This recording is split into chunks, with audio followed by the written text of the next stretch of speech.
जय हिंद साथियों। तो एसएससी जीडी 2026 के लिए स्पेशली ये वीडियो है और मैं एक अपील आपसे करना चाहूंगा कि इस वीडियो को शुरू से लेकर अंत तक वही स्टूडेंट्स देखिएगा जो वाकई में इस बार सिलेक्शन लेना चाहते हैं, क्योंकि मैं नहीं चाहता कि आपको आधा अधूरा ज्ञान दूं, और आधा अधूरा ज्ञान तो साथियों वैसे ही खतरनाक होता है। तो अगर आप वाकई में सिलेक्शन लेना चाहते तो आधा अधूरा देखकर मत जाइएगा।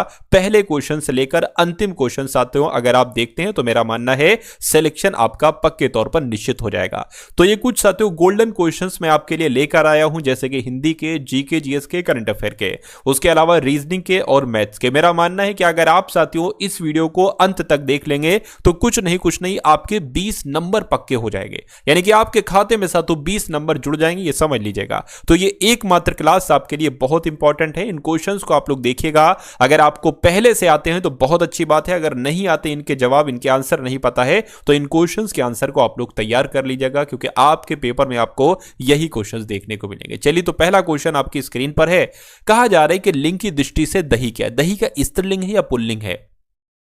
तो मैं कहूंगा हम लोग क्या कहते हैं, दही अच्छा है। दही अच्छी तो कहते नहीं, अगर अच्छी होता तो वो स्त्रीलिंग होता, अच्छा कहते ना तो वो पुल्लिंग होगा। तो कुल मिला के आंसर आपका भी होगा। उसके बाद देखिए, शीला मेरी बहन है, वह बच्चों के साथ खेल रहा है। भाई साहब, शीला एक स्त्री वाचक शब्द है, तो खेल रहा है नहीं होना चाहिए, खेल रही है होना चाहिए। तो देखिए, खेल रही कहां पर लिखा हुआ, एक बार फटाफट बताइए। बच्चों को साथ खेल रही, ये भी गलत है, यहां पर को है, बच्चे के आना चाहिए। बच्चे से साथ खेल रहे, ये भी गलत है। बच्चों के साथ खेल रहे हैं, ये भी गलत है। बच्चों के साथ खेल रही है, ये बिल्कुल सही है। शीला मेरी बहन है, वह बच्चों के साथ खेल रही है, बिल्कुल सही हो जाएगा। उसके बाद देखिए, आकाश में चमक चांदी रहा है, आकाश में चमक बादल रहा है, आकाश में चमक तारा रहा है या सोना रहा है?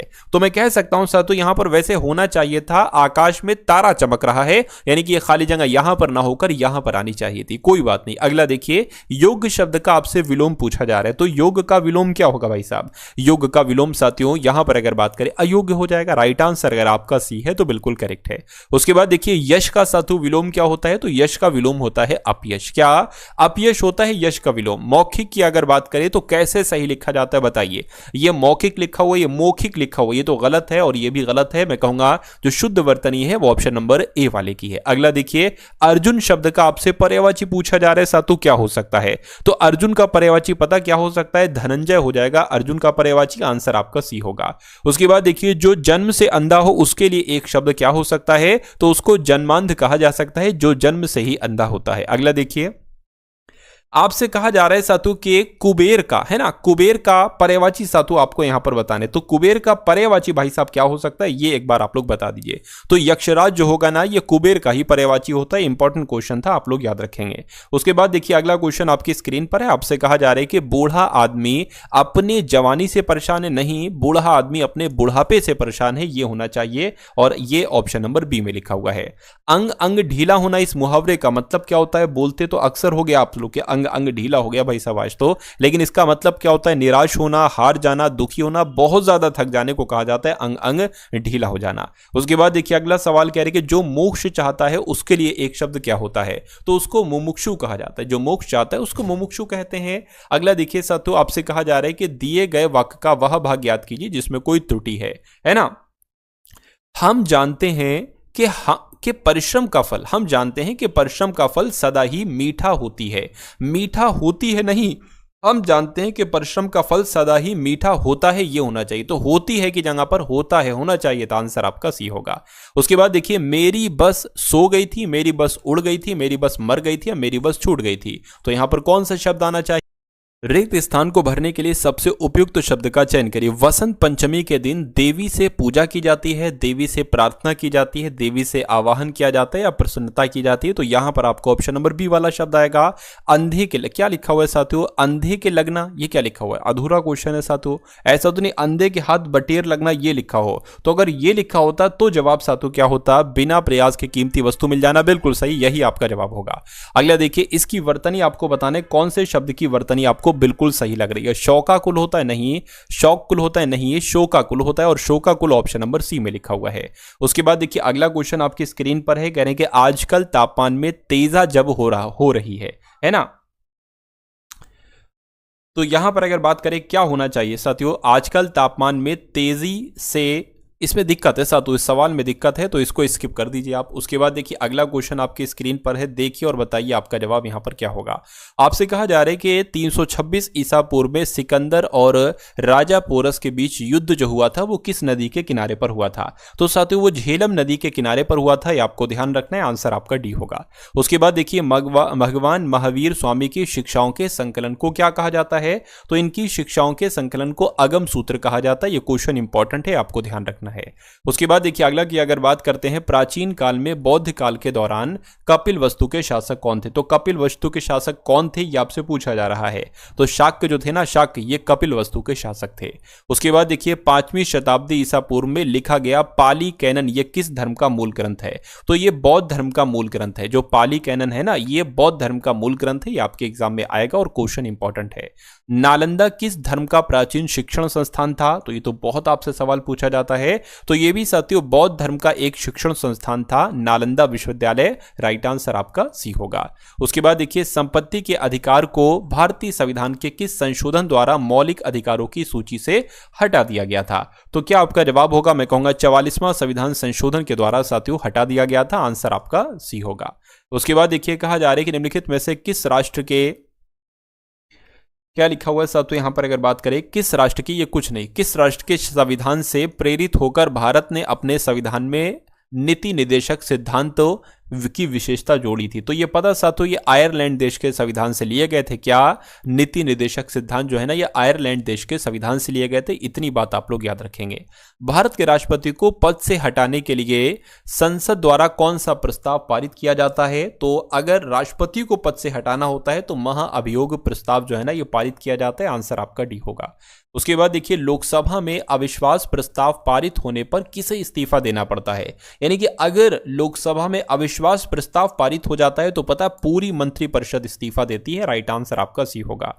कौन सा भारतीय पर्वत विशालकाय पिरामिड जैसा दिखाई देता है और इसका एक समतल शिखर क्षेत्र तथा 2 चोटियां हैं। तो किसकी बात चल रही है, मैं कहूंगा कामेट पर्वत की बात चल रही है। यानी कि ये कामेट पर्वत ही विशालकाय पिरामिड जैसा दिखाई देता है और इसका एक समतल शिखर क्षेत्र और तथा 2 चोटियां हैं। उसके बाद देखिए माउंट एवरेस्ट पर चढ़ने वाली प्रथम छिन्न अंग वाली भारतीय महिला कौन थी। तो उनका नाम अरुणिमा सिन्हा था साथियों। क्या नाम था, अरुणिमा सिन्हा आपके इस क्वेश्चन का बिल्कुल करेक्ट आंसर होगा। उसके बाद देखिए माउंट जोपुनो निम्नलिखित में से किस राज्य में स्थित है। तो ये पता कहां पर है, माउंट जोपुनो ये सिक्किम राज्य में स्थित है। सिक्किम आपके इस क्वेश्चन का बिल्कुल सही जवाब होगा। उसके बाद देखिए साथियों लिपुलेख दर्रा ये कहां पर स्थित है, लिपुलेख दर्रा। तो ये कहां पर स्थित साथियों, उत्तराखंड में स्थित है लिपुलेख दर्रा। सही जवाब अगर आपका डी है तो बिल्कुल करेक्ट है। मार्शल आर्ट डंबे ये किस महाद्वीप से संबंधित है। तो पता साथियों ये अफ्रीका महाद्वीप से संबंधित है मार्शल आर्ट डंबे। आंसर आपका भी होगा। उसके बाद देखिए किस भौतिक मात्रा का सीमेंस में मापन किया जाता है। तो किस भौतिक मात्रा का सीमेंस में मापन किया जाता है, मैं कहूंगा विद्युत चालकता का सीमेंस में मापन किया जाता है। सही जवाब आपको ऑप्शन नंबर बी होगा। उसके बाद देखिए कंप्यूटर के मस्तिष्क के रूप में साथियों किसको जाना जाता है। तो सीपीयू की अगर हम बात करते हैं तो सीपीयू को कंप्यूटर का मस्तिष्क कहा जाता है। अच्छा इसकी फुल फॉर्म क्या है एक बार कमेंट में आप लोग मुझे बताइए। कौन सी मिश्र धातु में लेड और टिन होते हैं। तो पता साथियों लेड और टिन जो होते हैं वो सोल्डर में होते हैं। किसमें होते हैं साथियों, सोल्डर में होते हैं। आंसर आपका ऑप्शन नंबर डी होगा। अगला देखिए बैंकों में जमा राशि के 5 अधिकतर हिस्सों का उपयोग किस लिए किया जाता है, बताइए। ये कुछ नहीं है। बैंकों में जमा राशि के अधिकतर हिस्से का उपयोग किस लिए किया जाता है। तो साथियों ऋण के लिए किया जाता है। ऋण आपके सवाल का बिल्कुल करेक्ट आंसर हो जाएगा। गराड़ी लोकनृत्य जो है ना ये कहां का है। तो ये पदुचेरी में किया जाता है लोकनृत्य। यानी कि गराड़ी लोकनृत्य कहां का है, पदुचेरी का है। उसके बाद देखिए तेरताली लोकनृत्य कहां का है आपसे पूछा जा रहा है। तो ये साथियों मध्य प्रदेश में किया जाता है। तेरताली लोकनृत्य जो है ना ये मध्य प्रदेश में किया जाता है। ये बात आप लोग यहां पर याद रखेंगे। उसके बाद देखिए साथियों अब आपके सामने यहाँ पर रीजनिंग की क्वेश्चन स्टार्ट हो चुके हैं। आप सभी को पता है कि रीजनिंग में आप पूरा स्कोर कर सकते हैं एसएससी जीडी के एग्जाम में। तो अगर आप वाकई में पूरा स्कोर करना चाहते हैं साथियों तो इन रीजनिंग के सवालों को आप लोग देख लीजिएगा। बहुत शानदार कॉन्सेप्ट मैं आज की इस वीडियो में लेकर आया हूं। चलिए तो आपसे पहला सवाल कहा जा रहा है कि इसका जवाब आप लोग देने की कोशिश कीजिएगा कि PERHAPS को SPAHREP लिखा जाता है। तो साथियों CHEWING को क्या लिखा जाएगा। देखिए मैंने जब इन लेटर्स को पढ़ा तो मुझे पता चला कि इन लेटर से ही ये वाले लेटर्स आपके तैयार किए गए हैं। ठीक है, कोई दिक्कत नहीं। अब मुझे ये भी लग रहा है कि पी सबसे पहले तो अंत में कर दिया, ई दूसरे नंबर पर तो इधर आ गया, आर यहां पर है तो यहां आ गया, एच यहां पर है तो यहां आ गया, आगे यही प्रोसेस शुरू है। यानी कि जो सबसे पहला था वो सबसे अंत में कर दिया, तो जो सबसे पहला है वो सबसे अंत में कर देंगे, सी सबसे पहले, उसके बाद साथ तो एच आ जाएगा, उसके बाद ई आ जाएगा, उसके बाद डब्ल्यू आ जाएगा, उसके बाद आई आ जाएगा, एन आ जाएगा और उसके बाद जी आ जाएगा। तो ये कौन से ऑप्शन में आपको दिख रहा है? GNIWEHC, ऐसा ऑप्शन नंबर ए में आपको दिख रहा है। उसके बाद देखिए अगला क्वेश्चन है, कहने के कथन है और साथ निष्कर्ष आपके सामने है। बहुत शानदार सवाल है ये। कोई भी स्पीकर फोन नहीं है, ठीक है, तो स्पीकर और फोन अलग अलग बना लेंगे। ये स्पीकर हो गए और कोई भी फोन सा तो कोई भी स्पीकर फोन नहीं है और ये फोन हो गए। उसके बाद कह रहे कि सभी तार फोन है। अच्छा ठीक है, सभी तार फोन है, सभी तार फोन है तो मैं कहूंगा फोन के अंदर आएगा सातों तार। तो अब निष्कर्ष को पढ़िए और बताइए कौन सा सही है कौन सा आपका गलत है। कह रहे कि कुछ फोन तार हैं, कुछ फोन तार है, बिल्कुल इतने फोन तार है, ये सही हो जाएगा। कोई भी तार स्पीकर नहीं है, कोई भी तार स्पीकर नहीं है, ये बात भी बिल्कुल सही। जब कोई स्पीकर फोन नहीं हो सकता तो कोई फोन भी स्पीकर नहीं हो सकता, और जब कोई फोन स्पीकर नहीं हो सकता तो कोई तार कैसे स्पीकर हो सकता है, तो ये बिल्कुल सही हो जाएगा। ठीक है, कोई भी फोन स्पीकर नहीं है, कोई भी फोन स्पीकर नहीं, ये भी बिल्कुल सही, यानी कि सभी निष्कर्ष अनुसरण करते हैं, ऐसा ऑप्शन नंबर डी में लिखा हुआ। अगला क्वेश्चन देखिए, 4 है, 16 है, 64 है और साथियों 256 है, तो अगला नंबर यहां पर क्या आ सकता है, ये आपसे यहां पर पूछा जा रहा है। देखिए अगर आप थोड़ा सा ध्यान लगाएंगे तो मेरा मानना है कि 4 की गुणा 4 से कराएंगे तो 16 आ जाएगा, और 16 की गुणा 4 से कराएंगे तो 64 आ जाएगा। तो क्या 64 की गुणा 4 से कराने पर 256 आता है, और फिर 256 की गुणा हमें 4 से कराना पड़ेगी तो यहां पर आ जाएगी। देखिए इसकी डायरेक्ट गुणा करा लीजिए, 6 चौक आपका 24 हो जाएगा, 6 पंजे 20 और 2 22 हो जाएगा, 4 दूना 8 और आपका 1024 आ रहा है, और 1024 आपके ऑप्शन नंबर डी में, तो यही लॉजिक लगेगा और यही आपका जवाब हो जाएगा। उसके बाद देखिए अगला क्वेश्चन है, कह रहे कि 4 अक्षर समूह दिए गए हैं जिनमें से 3 किसी तरह से संगत हैं और एक असंगत है, उस असंगत वाले के बारे में आपसे पूछा जा रहा है। देखिए अगर यहां पर आप साथियों थोड़ा सा ध्यान देंगे, आपको ऐसा लगेगा कि ये टी से वाई हुआ है यानी कि 5 बढ़ा है, और वाई से डी होने पर भी साथियों 5 बढ़ रहा है। ठीक है, आर से वी की अगर बात करें तो यहां पर तो 4 बड़ा है, और वी से बी हुआ है तो यहां पर कितना बड़ा है साथियों, देखिए वी होता है U V W X Y Z और फिर ए और फिर बी, है ना, तो यहां पर साथियों यहां पर तो 6 बढ़ गया है। चलिए कोई दिक्कत नहीं। यहां पर अगर बात करें तो एन से एस हुआ है 4 बड़ा है, ठीक है ना, 4 नहीं साथियों 5 बड़ा है, सॉरी, है ना, और एस से एक्स हुआ है यहां पर 5 बड़ा है तो 5 यहां पर बड़ा, 5 यहां पर बड़ा। जी से एल हुआ है 5 बड़ा है, एल से क्यू हुआ है 5 बड़ा है तो 5 यहां बड़ा है। यानी कि जो लॉजिक यहां पर लगा वही लॉजिक यहां पर, और वही लॉजिक आपका यहां पर ऑप्शन नंबर बी वाले में अलग लॉजिक लगा है, तो यही आपका जवाब होगा और यही सबसे अलग हो जाएगा।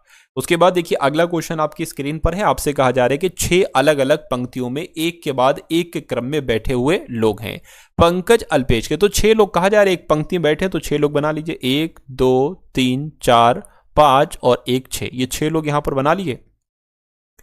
उसके बाद कह रहे हैं कि पंकज जो है ना ये अल्पेश से ठीक आगे वाली पंक्ति में बैठा है ना, क्या कहा जा रहा है, पंकज जो है ना ये अल्पेश से ठीक आगे वाली पंक्ति में बैठा है। ठीक है, कोई दिक्कत नहीं। अल्पेश वाली पंक्ति से पहले 4 पंक्तियां हैं, मतलब 4 लोग बैठे होंगे, अल्पेश वाली पंक्ति से पहले 4 पंक्तियां। ठीक है, कोई दिक्कत नहीं है। श्री कुमार नीरज के ठीक बाद वाली पंक्ति में बैठे, यानी कि श्री कुमार की अगर बात करते हैं साथियों तो ये नीरज के बाद बैठे हैं, तो एक काम करिए यही बना लीजिए, है ना। मनिंदर पहली पंक्ति में नहीं है, मनिंदर के ठीक बाद वाली पंक्ति में कौन है, तो इसको देखिए, दिनेश अंतिम पंक्ति में बैठा है। दिनेश की अगर बात करें अंतिम पंक्ति में बैठा है तो इसको अभी थोड़ा रुक के बनाइए। अल्पेश वाली पंक्ति से पहले 4 व्यक्ति हैं, ठीक है, कोई दिक्कत नहीं है। अब देखिए एक काम करिए, यहां पर अगर बात करें दिनेश अंतिम पंक्ति में बैठा है, यानी कि अंतिम पंक्ति अंतिम नंबर पर बैठा है दिनेश। उसके बाद कह रहे हैं कि जो अल्पेश है ना, अल्पेश वाली पंक्ति से पहले 4 व्यक्ति बैठे हैं, तो अगर हम अल्पेश को यहां पर बनाएं, है ना, क्या अगर हम अल्पेश को यहां पर बैठा ले तभी तो अल्पेश से पंक्ति 4 लोग आगे बैठेंगे, 1 2 3 4, और ये बात यही कही जा रही है, अल्पेश वाली पंक्ति से पहले 4 पंक्तियां हैं या 4 लोग बैठे, एक ही बात है। अब देखिए वो लाइन आप सॉल्व करिए जिसमें अल्पेश या दिनेश हो, अल्पेश या दिनेश उसमें से होना चाहिए। कहने कि पंकज जो है ना अल्पेश से ठीक आगे वाली पंक्ति में बैठा है, तो पंकज जो है ना अल्पेश से आगे बैठा है, तो मैं कहूंगा पंकज आपका यहां पर आ जाएगा, इस वाली यहां पर आ जाएगा। अब देखिए अब क्या यहां पर अगर बात करें श्री कुमार नीरज के ठीक बाद वाली पंक्ति में बैठे हैं, तो मनिंदर पहली पंक्ति में नहीं। अब देखिए ध्यान दीजिए, मनिंदर जो है ना पहली पंक्ति में नहीं, यानी कि मनिंदर यहां होगा या तो यहां होगा। और यहां पर आपसे कहा जा रहा है कि श्री कुमार नीरज के ठीक बाद वाली पंक्ति में बैठे हैं, नीरज के ठीक बाद वाली पंक्ति में बैठे हैं, कोई दिक्कत नहीं है। बस तो इसको देख लीजिए, श्री कुमार नीरज के ठीक बाद वाली पंक्ति में बैठा है, तो श्री कुमार जो है ना अगर बात करते हैं श्री कुमार सातु आपका यहां पर आ जाएगा। श्री कुमार जो है ना ये नीरज के बाद बैठा है, तो नीरज यहां पर आ जाएगा। और बचा कौन साथियों, मनिंदर बचा। मनिंदर पहली पंक्ति में नहीं है, तो पहली पंक्ति में नहीं है, तो मनिंदर आपका यहां पर होगा। सवाल में पूछा जा रहा है कि मनिंदर के ठीक बाद वाली पंक्ति में कौन बैठा है, तो मनिंदर के ठीक बाद वाली पंक्ति में आपसे यहां पर पूछा जा रहा है, मनिंदर के ठीक बाद वाली पंक्ति में कौन बैठा है, तो मनिंदर के ठीक बाद वाली पंक्ति में साथियों पंकज बैठा हुआ है ना, तो पंकज बैठा है। पंकज आपके सवाल का जवाब हो जाएगा। ध्यान से देखिए, मनिंदर के ठीक बाद, देखिए अगर मैं कहूं पंकज के बाद कौन बैठा है तो अल्पेश, अल्पेश के बाद तो दिनेश, अगर मैं कहूं दिनेश से पहले कौन बैठा है तो अल्पेश, अल्पेश से पहले पंकज, पंकज से पहले मनिंदर। तो कुल मिला के पंकज आपके सवाल का जवाब होगा, और ऐसा ऑप्शन नंबर ए में लिखा हुआ है। अगला क्वेश्चन साथियों आपकी स्क्रीन पर है, देखिए इस क्वेश्चन को और बताइए आपका जवाब क्या हो सकता है। आपसे यहां पर साथियों कहा जा रहा है कि 13 है और साथियों 29 है, और यहां पर अगर बात करें 62 है और 129 है, उसके बाद 264 है, तो अगला नंबर साथियों यहां पर क्या हो सकता है। चलिए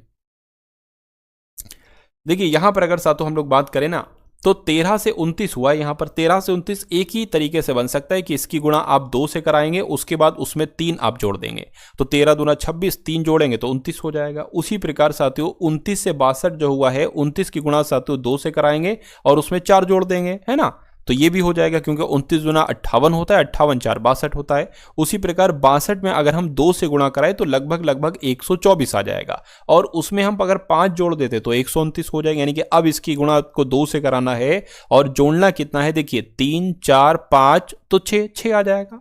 और उसी प्रकार गुणा तो आपको 2 से कराना है, लेकिन अब इसमें साथियों 7 जोड़ देना है। तो सबसे पहले तो 264 की गुणा 2 से कराइए, 8 आ गया, 12 आ गया, 2 दूना 4 5, 528 आ गया, और इसमें 7 आप जोड़ दीजिए। जब आप 7 जोड़ेंगे तो मेरे हिसाब से 535 आएगा, और 535 कौन से ऑप्शन में लिखा हुआ है, ऑप्शन नंबर ए वाले में लिखा हुआ है।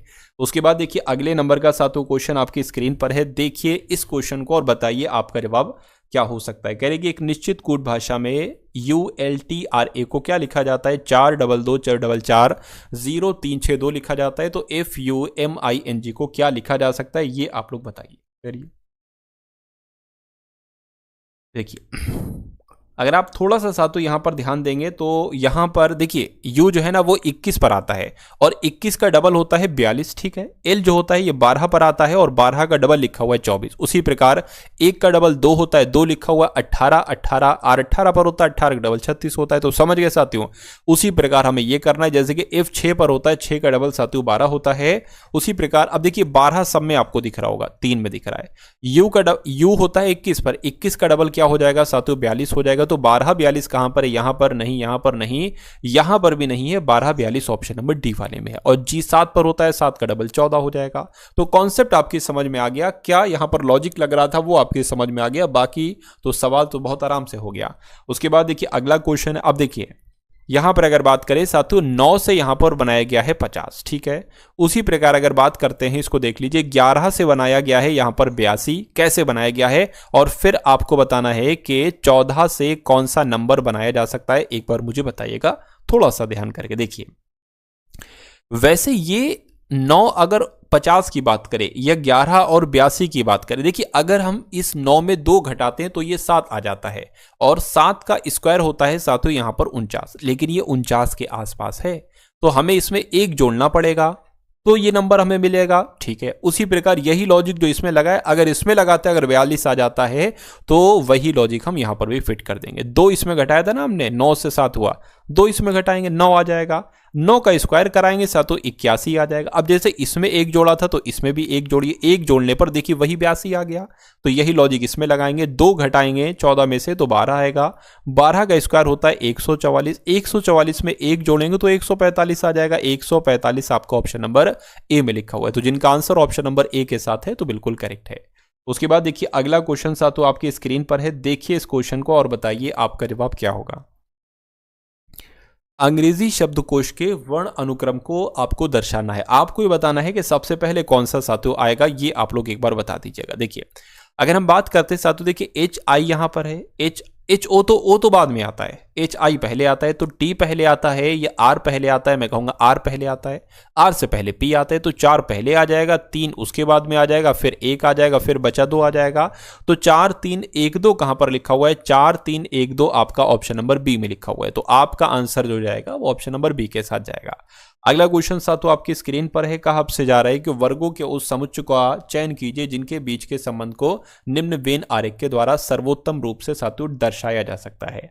चलिए तो कोई दिक्कत नहीं है सातों, एक ऐसा आरेख था वो टाइप होना या तैयार होना, यहाँ पर टाइपिस्ट भूल गया, कोई दिक्कत नहीं। कि कौन सा आपको कर सकता है ये आपको बता। देखिए महिलाएं, ड्राइवर, आर्किटेक्ट, डॉक्टर, करदाता, नर्स, प्रिंटर, है ना, टीवी, वॉशिंग मशीन, ये सब चीजें अलग हैं। कार, वाहन, स्कूटर, तो वाहन के अंतर्गत ये कार और वाहन में आ सकती है, जबकि प्रिंटर एक अलग चीज है, टीवी एक अलग चीज है, वॉशिंग मशीन एक अलग चीज है।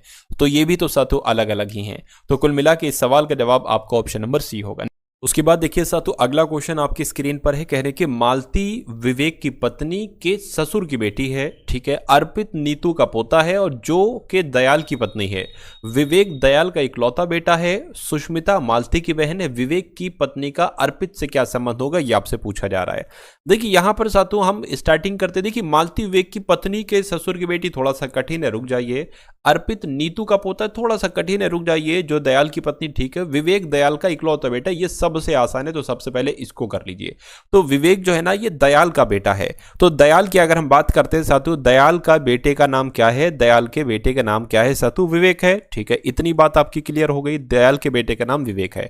अब यहां पर एक चीज देखिए, दयाल की पत्नी का जिक्र हुआ है। दयाल की पत्नी कौन है साथियों, अर्पित नीतू का पोता है जो दयाल की पत्नी है। तो दयाल की पत्नी की अगर बात करते हैं साथियों, अच्छा अभी रुक जाए, इसको भी एक सेकंड, यहां पर इसको देखिए, यहां पर भी विवेक का जिक्र है। तो विवेक की पत्नी के ससुर की बेटी है। देखिए विवेक की पत्नी की अगर बात करें तो विवेक की पत्नी ये हो गई। विवेक की पत्नी के ससुर कौन होंगे, यही तो होंगे दयाल। तो ये दयाल की विवेक की पत्नी के ससुर की बेटी यानी कि दयाल की बेटी है। तो विवेक की कौन होगी साथ, तो ये बहन होगी और इनका नाम क्या होगा, मालती होगी। ये चीज आपको समझ में आई। पहले हम लोग ये लाइन सॉल्व कर रहे थे, थोड़ी सी दिक्कत लगी तो इस पर आ गए।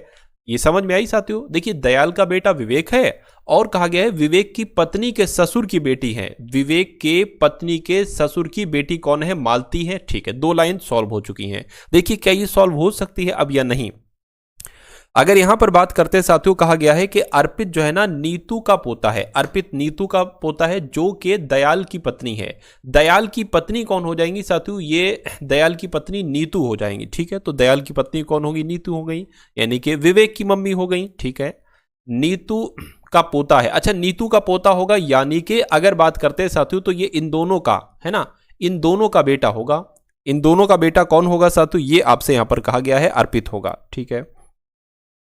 तो अर्पित हो जाएगा, थोड़ा सा एडजस्ट कर लीजिएगा। साफ साफ कहा गया है यहां पर कि अर्पित जो है ना ये नीतू का पोता है। तो नीतू का पोता जो होगा नीतू के बेटे का बेटा होगा। उसके बाद ये भी हो गया, इसको देख लीजिए, विवेक दयाल का इकलौता बेटा है, ये भी हो चुका है। सुष्मिता मालती की बहन है। सुष्मिता की अगर बात करें तो ये मालती की बहन है, ठीक है, कोई दिक्कत नहीं है। यानी कि मालती की बहन हो जाएगी साथियों क्या, सुष्मिता। चलिए सुष्मिता हो गई। यानी कि विवेक की पत्नी का अर्पित से क्या संबंध है, विवेक की पत्नी का, विवेक की पत्नी तो ये हो गई। अर्पित, अर्पित क्या कहेगा इनको, अर्पित तो अपनी मां कहेगा। तो मां कहेगा तो मां कहां पर लिखा हुआ है, ऑप्शन नंबर बी में लिखा हुआ है। ये सवाल समझ में आया साथियों, अगर ना समझ में आया तो इसको एक बार और रिपीट कर लीजिए, थोड़ा सा पीछे करके दोबारा देख लीजिएगा, बहुत अच्छे तरीके से आपकी समझ में आ जाएगा। उसके बाद देखिए अगला क्वेश्चन है, कहा जा रहा है कि जिस तरह अटलांटिक का संबंध महासागर से है उसी तरह पनामा का संबंध क्या होगा। भाई साहब अटलांटिक महासागर है, पनामा नहर है, तो पनामा का नहर से संबंध होगा, आंसर आपका ऑप्शन नंबर बी होगा। उसके बाद देखिए अगला क्वेश्चन आपकी स्क्रीन पर है, देखिए इस क्वेश्चन को और बताइए आपका जवाब साथियों क्या हो सकता है। आपसे कहा जा रहा है कि 7 व्यक्ति हैं P Q R S T U और एक सीधी क्षैतिज पंक्ति में उत्तर की ओर मुंह करके बैठे हुए हैं, ठीक है। 1 2 3 4 5 6 और एक साथियों 7 लोग यहां पर बैठ गए हैं। उसके बाद क्या आपसे कहा जा रहा है, कह रहे हैं कि U जो है ना ये R के बाईं ओर दूसरे स्थान पर बैठा हुआ है और Q V के बाईं ओर दूसरे स्थान पर बैठा है, T R के बाईं ओर तीसरे स्थान पर बैठा हुआ है, S P के दाईं ओर तीसरे स्थान पर बैठा है। यदि T किसी एक कोने पर है, यानी कि T यहां पर भी हो सकता है और T यहां पर भी हो सकता है। अच्छा यहां पर T का जिक्र है, देखिए R के बाईं ओर तीसरे स्थान पर बैठा है T, तो R के बाईं ओर बैठा हुआ है, यानी कि T यहां पर नहीं आएगा, T अब सिर्फ और सिर्फ यहां पर आएगा, क्योंकि यहां पर साफ कहा गया है कि R के बाईं ओर तीसरे स्थान पर 1 2 3। अब हम R को यहां पर बैठा लेंगे क्योंकि कहा गया है कि R के बाईं ओर तीसरे स्थान पर T है, तो 1 2 3 तीसरे स्थान पर T बैठा दिया गया। उसके बाद अगर बात करते कहने कि R के बाईं ओर दूसरे स्थान पर साथियों U है, यानी कि R के बाईं ओर दूसरे स्थान पर U है, यानी कि U आपका यहां पर आ जाएगा। ये बात भी क्लियर हो गई, ठीक है ना। U R के बाईं ओर दूसरे स्थान पर हो गया है, Q V के बाईं ओर दूसरे स्थान पर है, बाईं ओर दूसरे स्थान पर है, T जो है ना ये R के बाईं ओर तीसरे स्थान पर, ये भी हो गया। S P के दाईं ओर तीसरे स्थान पर, इसको देखिए P के दाईं ओर तीसरे स्थान पर S है, तो अगर हम साथियों क्या P को यहां पर बैठा लेंगे तो P का तीसरा स्थान तो यहां पर आएगा, तो हमें P को यहां पर ही बैठाना होगा। P के दाएं तीसरे स्थान पर 1 2 3 S बैठेगा, P के दाएं तीसरे स्थान पर, ठीक है कोई दिक्कत नहीं।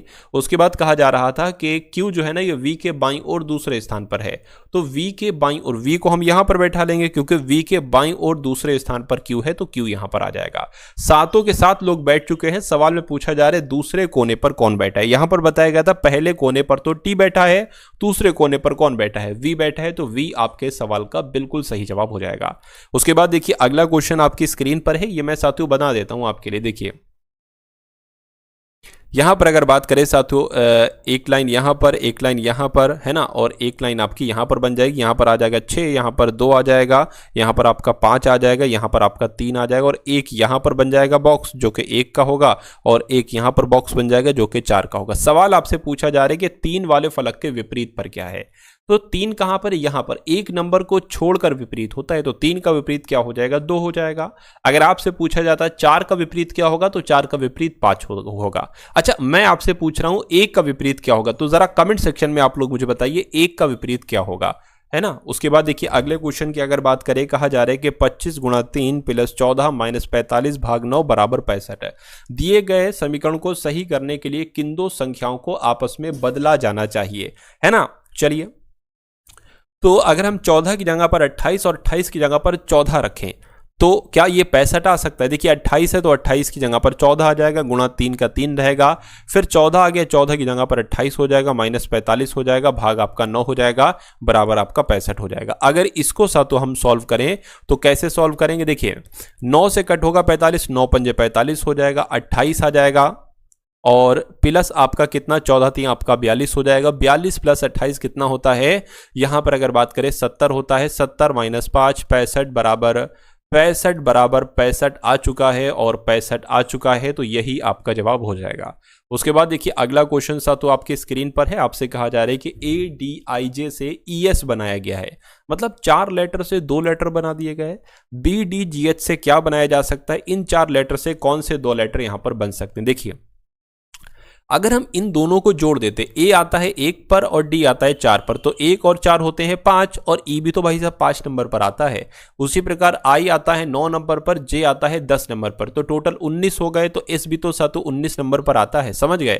तो उसी प्रकार साथियों B 2 नंबर पर, D 4 नंबर पर, यानी कि 6 हो जाएंगे और 6 पर आता है F, और G 7 नंबर पर, H 8 नंबर पर, 15 पर आता है O, यानी कि FO कहां पर लिखा हुआ है, FO आपका ऑप्शन नंबर C में लिखा हुआ है।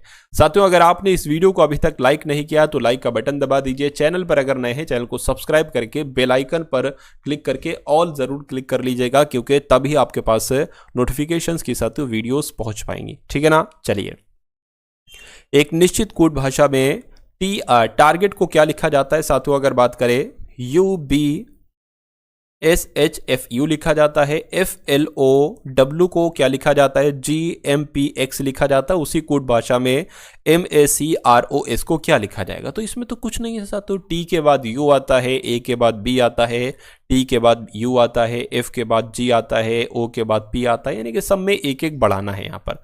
तो अगर एक बढ़ाएंगे, देखिए M के बाद N आता है तो N एक तो यहाँ पर है, एक यहाँ पर है, ए के बाद बी आता है ना कि जेड आता है, तो ये नहीं होगा, यानी कि हमारा जवाब ऑप्शन नंबर डी होगा। अगला क्वेश्चन देखिए आपकी स्क्रीन पर है, आपसे कहा जा रहा है कि यदि एक ईंट की माप जो है ना 28 सेंटीमीटर, 18 सेंटीमीटर और 6 सेंटीमीटर है, तो 21 मीटर लंबी, अब यहां पर मीटर हो गया, ध्यान दीजिएगा, तो 21 मीटर 12 मीटर ऊंची, 21 मीटर लंबी, 12 मीटर ऊंची और 36 सेंटीमीटर मोटी दीवार बनाने के लिए कितनी ईंटों की आवश्यकता होगी। इसमें से बड़े नंबर कौन से हैं, ये छोटे नंबर हैं, ये बड़े नंबर, क्योंकि मीटर ज्यादा बड़ा होता है, सेंटीमीटर छोटा होता है। तो कुल मिला के अगर बात करते साथों, ये आपको क्या इसको ऊपर रखना है और इसको नीचे रखना है, भाग आपको दे देना है ना। लेकिन सेंटीमीटर में कहा गया है तो सेंटीमीटर इसको भी साधु कर लेंगे। अगर 21 मीटर इसको सेंटीमीटर में बदलेंगे तो 100 से गुणा कर देंगे, यानी कि 2100 सेंटीमीटर हो गया, ठीक है, कोई दिक्कत नहीं। उसके बाद ये देखिए 12 मीटर है, 12 गुणा 100, ये 1200 सेंटीमीटर हो गया। अच्छा, ये तो ऑलरेडी 36 सेंटीमीटर, तो इसको बदलने की जरूरत नहीं है। बाकी ये 28 सेंटीमीटर गुणा 18 सेंटीमीटर गुणा 6 सेंटीमीटर यहाँ पर आ जाएगा। इसको कैलकुलेट कर लीजिए साथ, तो आपका आंसर आपके सामने आ जाएगा। चलिए, तो अगर सातों इसको हम लोग कट करें, 18 कम 18, 18 दूना 36 हो जाएगा, 2 से कटेगा सातों 3 हो जाएगा, 3 से कटेगा 3 चौक आपका 12 हो जाएगा, 4 से कटेगा 4 सत्ते 28 हो जाएगा, है ना, और 7 से कटेगा 3 आ जाएगा, तो 300 और 100, यानी कि यहां पर अगर बात करें 30,000 आपका जवाब हो जाएगा। यानी कि कितनी ईंटें चाहिए होंगी, 30,000 ईंटें चाहिए होंगी। राइट आंसर आपका ऑप्शन नंबर सी होगा। उसके बाद देखिए अगला क्वेश्चन आपकी स्क्रीन पर है, देखिए और बताइए आपका जवाब क्या होगा। आपसे कहा जा रहा है कि एक व्यक्ति ने एक कार 3,80,000 में बेची और उसे 5% की हानि हुई, 15% का लाभ प्राप्त करने के लिए कार का विक्रय मूल्य कितना होना चाहिए। यानी कि कहने का मतलब यह है कि जब 3,80,000 रुपए में उस कार को बेचा गया तो 5% की हानि हुई, यानी कि 5% की हानि हुई कि उस कार को 95% में बेचा गया होगा। तो 95% की वैल्यू 3,80,000 है, कहा जा रहा है कि 15% का लाभ चाहिए। तो भाई साहब 100% में तो आपने ली होगी, आपको उसको 115% में बेचना होगा, तभी तो 15% का लाभ हो पाएगा। तो 95% की वैल्यू 3,80,000 है, 115% की वैल्यू निकाल लीजिए, कोई दिक्कत नहीं है। अगर 95 नीचे ले आएंगे तो ये 1% की वैल्यू होगी, 115% की वैल्यू निकालना है तो 115 से गुणा कर दीजिए, आपको पता चल जाएगा 115% की वैल्यू, यानी कि 15% के लाभ से अगर वो वस्तु बेची जाती है तो कितने रुपए में बिकेगी। इसको साथों कैलकुलेट कर लीजिए, बाकी कोई आपके यहां पर दिक्कत नहीं है। चलिए,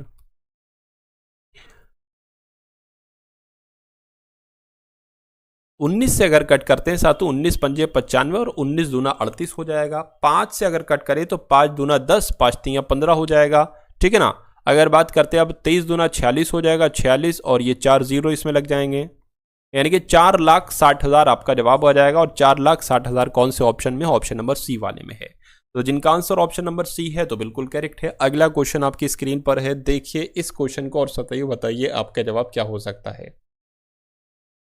एक कार पहले 272 किलोमीटर की दूरी 40 किलोमीटर प्रति घंटा की औसत चाल से तय करती होगी, है ना, ये लिखा हुआ है। अगले 85 किलोमीटर की दूरी 50 किलोमीटर प्रति घंटा की औसत चाल से तय करती होगी, तो पूरी यात्रा के लिए औसत चाल आपसे पूछी जा रही है।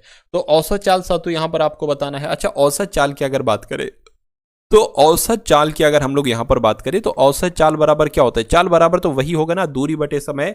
तो औसत चाल पूछा गया है तो साथ तो यहां पर कुल दूरी आ जाएगी, क्या आ जाएगी, कुल दूरी और बटे कुल समय आ जाएगा, है ना, कुल दूरी बटे कुल समय यहां पर आ जाएगा। चलिए, कोई दिक्कत नहीं। अच्छा, यहां पर एक चीज आप लोग थोड़ा सा ध्यान दीजिए, दो तरह की दूरियां, एक दूरी है 272 किलोमीटर और एक दूरी है 85 किलोमीटर। तो कुल दूरी कैसे होगी, 272 प्लस 85, ये तो कुल दूरी आपको पता चल गई।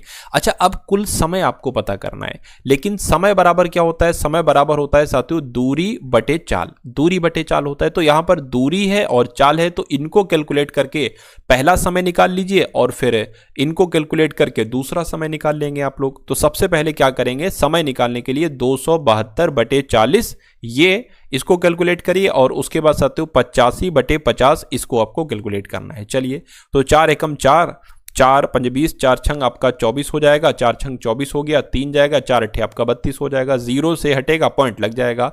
तो एक तो समय आपका आया है 6.8। दूसरे समय की अगर बात करें 5 एकम 5, 5 एकम 5, 5 सत्ते 35, 0 हटाएंगे पॉइंट लग जाएगा तो 1.7। तो अब आपके पास सामने कुल दूरी भी आ गई है और कुल समय भी आ चुका है। इसको आप कैलकुलेट करके आंसर निकाल दीजिए। देखिए 5 2 7 हो जाएगा, 8 7 15 हो जाएगा और आपका ये 3 आ जाएगा, 357 यहाँ पर आ गया। इसको अगर प्लस करोगे तो ये भी आपका 15 आ जाएगा और ये आपका 7 8 85 आ जाएगा। इतनी बात क्लियर है। अब देखिए इस पॉइंट को हटाकर 0 बढ़ा लेंगे, हम 0 बढ़ा लेंगे तो इसको कैलकुलेट कर लीजिए, आंसर आपका बहुत आराम से आ जाएगा। 5 एकम 5, 5 सत्ते 35 हो जाएगा, 5 सत्ते 35, 5 एकम 5 और 0 लग जाएगा। ठीक है ना, इतनी बात सातों क्लियर है। 17 एकम 17 और 17 चौक कितने हो जाएंगे, 17 पंजे करेंगे 85 हो जाएगा, तो 17 चौक आपके 68 हो गया। उसके बाद कितना बचेगा साथियों, 68 हो गया, 3 बचेगा 30 हो जाएगा। 17 दूना 34 होता है तो 17 एकम रखेंगे, 17 एकम 17, अब कितना आएगा तो साथियों 13 बचेगा, पॉइंट लगेगा, 0 बढ़ेगा अब यहाँ पर, तो 41 से ऊपर आंसर आएगा। 41 से ऊपर आंसर, देखिए 42 पॉइंट तो नहीं आएगा, 41 से ऊपर आंसर आपका 42 ही हो जाएगा और 42 ऑप्शन नंबर डी में लिखा हुआ है। उसके बाद देखिए इससे तो अगले नंबर का क्वेश्चन आपकी स्क्रीन पर है। कहा जा रहा है कि मोहन और रमेश मिलकर एक कार को 15 दिनों में पूरा कर सकते हैं। यानी कि अगर दो लोग यहां पर हैं, मोहन है और साथियों रमेश है, ये दोनों अगर किसी कार्य को करते हैं ना तो 15 दिन में साथियों उसको कंप्लीट कर देते हैं। कहा जा रहा है कि मोहन रमेश से 50% अधिक कुशल है। मोहन रमेश से 50% अधिक कुशल है, इसका मतलब क्या हुआ है ना। अगर साथियों ये मान लीजिए 50% अधिक कुशल है, अगर इसकी क्षमता 100 है तो इसकी क्षमता कितनी हो जाएगी, 150 हो जाएगी। 50% अधिक है ना मोहन रमेश से, ठीक है। तो अगर ये क्या हो गई, ये साथियों क्षमता का हमने यहां पर अनुपात निकाला। अच्छा, अनुपात अगर बात करें तो 0 से 0 कैंसिल, 5 दूना 10 और 5 तियां 15। यानी कि अगर मोहन कोई काम 3 करता है, मोहन कोई काम 3 करता है तो रमेश साथियों 2 काम करेगा। ठीक है, कोई दिक्कत नहीं है। अच्छा, ये दोनों एक दिन में कितना काम करेंगे, ये दोनों एक दिन में 5 काम करेंगे, क्योंकि मोहन एक दिन में 3 कर रहा है तो रमेश एक दिन में 2 कर रहा है। दोनों लोग मिलकर 5 काम करेंगे और डेली। और यहां पर कहा गया है कि अगर दोनों मिलकर किसी काम को 15 दिनों तक करते हैं तो वो काम कंप्लीट हो जाता है। 15 पंजे 75, यानी कि टोटल काम कितना होगा, 75 काम होगा। तभी तो साथियों 15 दिन में ये दोनों मिलकर इस अनुपात से खत्म कर पाएंगे। अब टोटल काम हमें पता चल गया है साथियों 75 है। कह रहे कि अकेले मोहन द्वारा अगर ये कार्य किया जाए तो इसको कितना समय लगेगा। मोहन अगर इसको कर रहा है तो डेली वो 3 काम करता है, तो 3 से साथियों इसको भाग दे दो, कितना, 3 दूना 6, 3 पंजे 15, यानी कि 25 दिन का समय लगेगा। तो 25 दिन कहां पर लिखा हुआ है। एक वस्तु का अंकित मूल्य 400 रुपए था कि तो दुकानदार ने 25% और 15% की दोहरी छूट दी, यानी कि 2 छूट दी है। उसने वस्तु को कितने रुपए में बेचा, तो 400 रुपए अगर मूल्य है, इस पर 25% की छूट दी गई तो 75% में इसको बेचा गया। उसके बाद 15% की और छूट दी गई तो 85% में इसको बेचा गया। आपको कैलकुलेट करोगे तो आपको पता चल जाएगा वस्तु को कितने रुपए में बेचा गया है। देखिए 2 जीरो से आपके 2 जीरो, 25 तियां और 25 चौक, इस 4 से ये 4 कैंसिल हो जाएगा। 85 तियां कितना होता है, तो 5 तियां आपका 15 हो जाएगा, 3 अट्ठे 24 और एक आपका 25, यानी कि 255 आ जाएगा। 255 रुपए में उस वस्तु को बेचा जाएगा। उसके बाद देखिए अगला क्वेश्चन आपके स्क्रीन पर है। कहा जा रहा है कि 2 धनात्मक संख्याओं का अनुपात 3x और 4x है, ठीक है। यदि उनके घनों का योग अगर, यानी कि इनके अगर घन कर देते हैं, घन मतलब क्यूब कर देते हैं, 3x का क्यूब प्लस और उनको योग भी देते हैं, योगफल कर देते हैं इसका क्यूब, तो यहां पर जो आता है वो 728 आता है, ऐसा यहां पर बताया गया है। तो यानी कि इन दोनों संख्याओं का योग क्या होगा, यानी कि 3x प्लस 4x कितना होता है, 7x, तो कुल मिला के 7x की वैल्यू आपको बताना है। देखिए अगर हम यहां पर बात करते हैं साथियों 3x क्यूब, तो 3 तिया 9, 9 तिया 27, ये आपका 27x क्यूब हो गया, प्लस 4 चौक 16, 16 चौक 64, यहां पर आपका कितना हो जाएगा साथियों 64x क्यूब हो जाएगा, बराबर 728 आ जाएगा।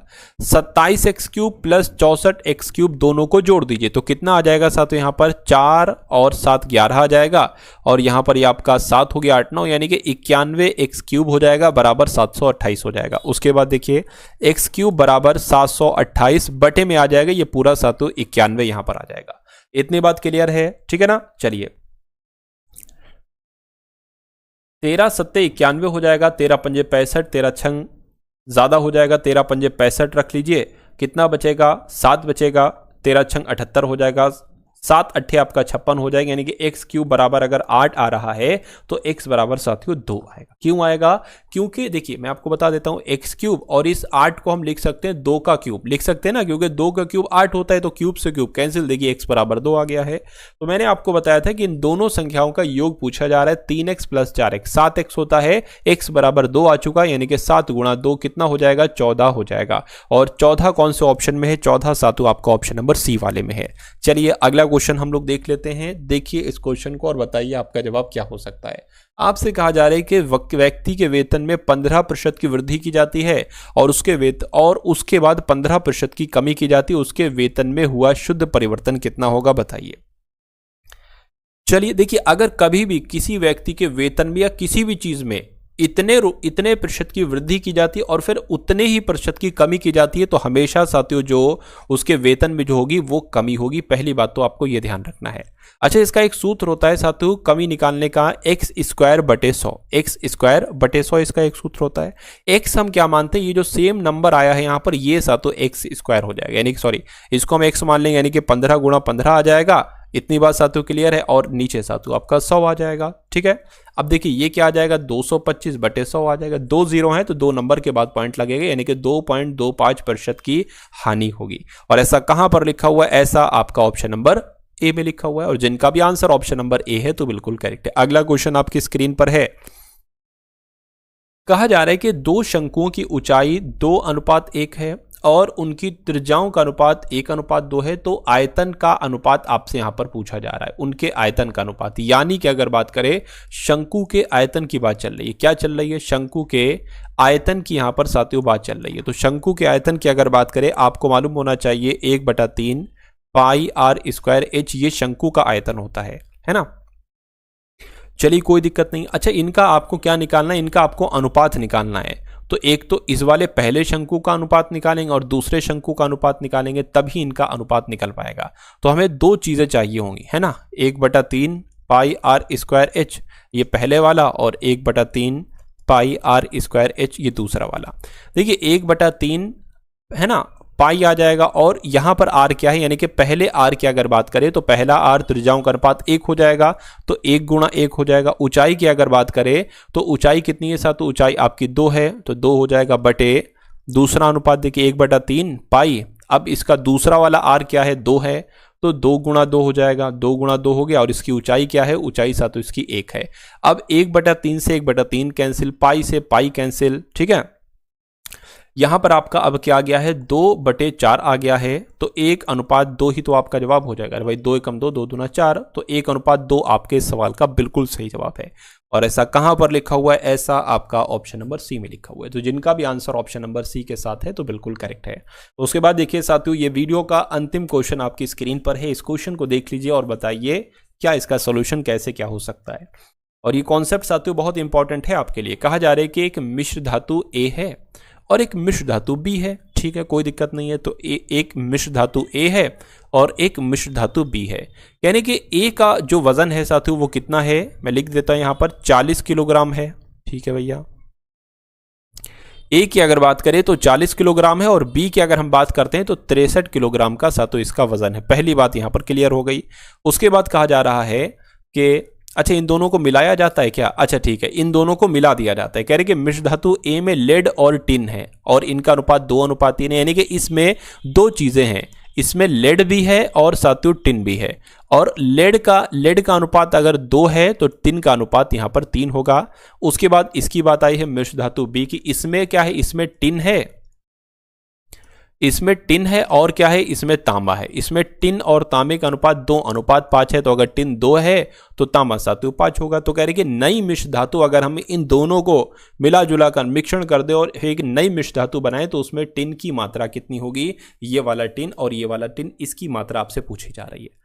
कोई दिक्कत नहीं साथियों। देखिए अगर मैं आपसे पूछूं मिश्र धातु ए में टिन की मात्रा कितनी होगी, तो टोटल साथियों 40 है, टिन की मात्रा यहां पर 3 है, बटे इन दोनों का योग आ जाता है 5 आ जाएगा। 5 अट्ठे आपका 40 हो गया, 8 3 24 हो गया, यानी कि 24 की अगर बात करें 24 किलोग्राम ये टिन की मात्रा हो जाएगी मिश्र धातु ए में। अब ऐसे बी में निकाल लेते हैं, टोटल 63 है, टिन कितना है, 2 है, टोटल करेंगे तो 7 आ जाएगा।